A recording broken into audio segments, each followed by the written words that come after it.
हाँ, तो देखिए आज हम जो है डायरेक्ट एंड इनडायरेक्ट स्पीच के बारे में बताते हैं। तो इसमें डायरेक्ट का मतलब है वक्ता द्वारा कही हुई बात को जो अपने शब्दों में वही ज्यों के त्यों शब्द व्यक्त करना डायरेक्ट कहलाता है, और उसको अपने शब्दों में कहना इनडायरेक्ट कहलाता है। तो उसमें देखिए जैसे सेंटेंस हमारा है, he says to me Ram is a good boy. तो ये वक्ता है, ये कह रहा है Ram is a good boy. किससे कह रहा है? मी, मतलब मुझसे कह रहा है। तो Ram is a good boy जो है इसको कहते हैं रिपोर्टेड स्पीच। ये है रिपोर्टेड स्पीच। और ये सेज टू मी है, ये रिपोर्टिंग वर्ब है।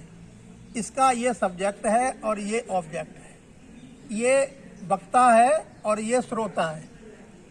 ये इसके ही ये शब्द हैं, ये मतलब इसकी स्पीच है ये। तो अब इसकी स्पीच को हम अपने शब्दों में किस तरह से व्यक्त करेंगे वो बता रहे हैं। तो देखिए ये सामान्य सेंटेंसों को सबसे पहले हम ये देखते हैं, जो इन्वर्टेड कॉमा के अंदर जो सेंटेंस है तो वो किस प्रकार का सेंटेंस है। सेंटेंस ये हम पहले बता चुके हैं कि ये 5 प्रकार के होते हैं। असर्टिव, इंटेरोगेटिव, इम्पेरेटिव, एक्सक्लेमेटरी और ऑप्टेटिव। ये पांचों के अलग अलग तरीके हैं बनाने के। तो हम रिपोर्टेड स्पीच अगर असर्टिव सेंटेंस में है तो हम देखो असर्टिव बताते हैं, असर्टिव को हम किस तरह से चेंज करेंगे। तो सबसे पहले हम 4 चीजें इसमें चेंज करनी पड़ती हैं।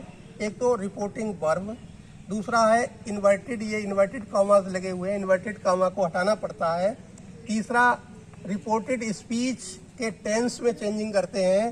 चौथा रिपोर्टेड स्पीच के प्रोनाउन में चेंज करते हैं, इसका प्रोनाउन बदलते हैं। तो अब देखिए हमें किस तरह सबसे पहले हम रिपोर्टिंग वर्ब चेंज करते हैं।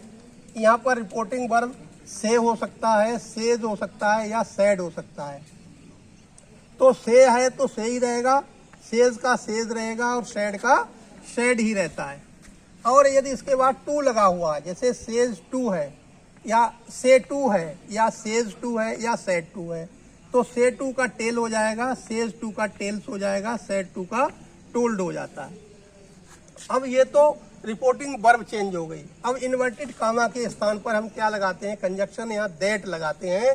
यदि हमारा ये सेंटेंस मतलब रिपोर्टेड स्पीच जो है ये असर्टिव में है तो इन्वर्टेड कॉमा के स्थान पर हम क्या लगाते हैं?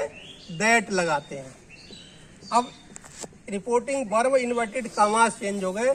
अब क्या करना है? टेंस चेंज करना है। तो टेंस चेंज करने के लिए हमें सबसे पहले रिपोर्टिंग वर्ब देखना पड़ता है, ये प्रेजेंट में, पास्ट या फ्यूचर किस टेंस में है।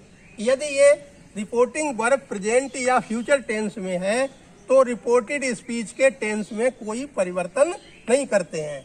मतलब रिपोर्टेड स्पीच ये है, इसका टेंस नहीं चेंज होगा यदि रिपोर्टिंग वर्ब प्रेजेंट में है या फ्यूचर में है। ये कब चेंज होगी? यदि रिपोर्टिंग वर्ब पास्ट टेंस में है। जैसे अगर सैड दिया हुआ है तो इसका टेंस चेंज हो जाएगा।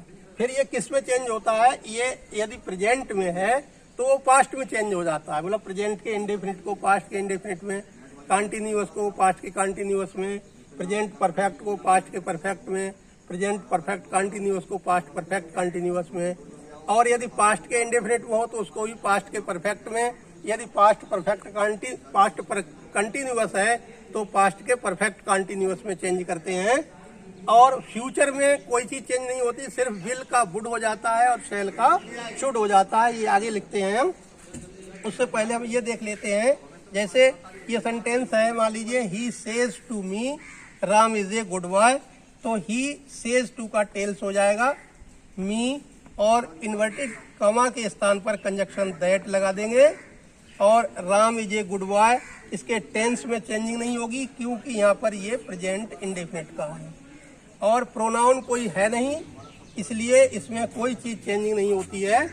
और एक चीज और ध्यान रहे, यदि ये पास्ट टेंस में है रिपोर्टिंग वर्ब और रिपोर्टेड स्पीच यदि यूनिवर्सल ट्रुथ है, मतलब कोई सही रहने वाली घटना है या कोई कहावत है, किसी की आदत है, या पास्ट टेंस में एक साथ होने वाले कोई 2 कार्य है, तो भी उसमें कोई चेंजिंग नहीं होगी। ये हम आगे लिखते हैं तब तक इसके लिए जो है ये करना है तुम्हें, जो पहली एक्सरसाइज है उसमें प्रोनाउन और टेंस चेंज नहीं दिए हुए हैं, तो पहली एक्सरसाइज आप करेंगे, शेष बाद बताते हैं।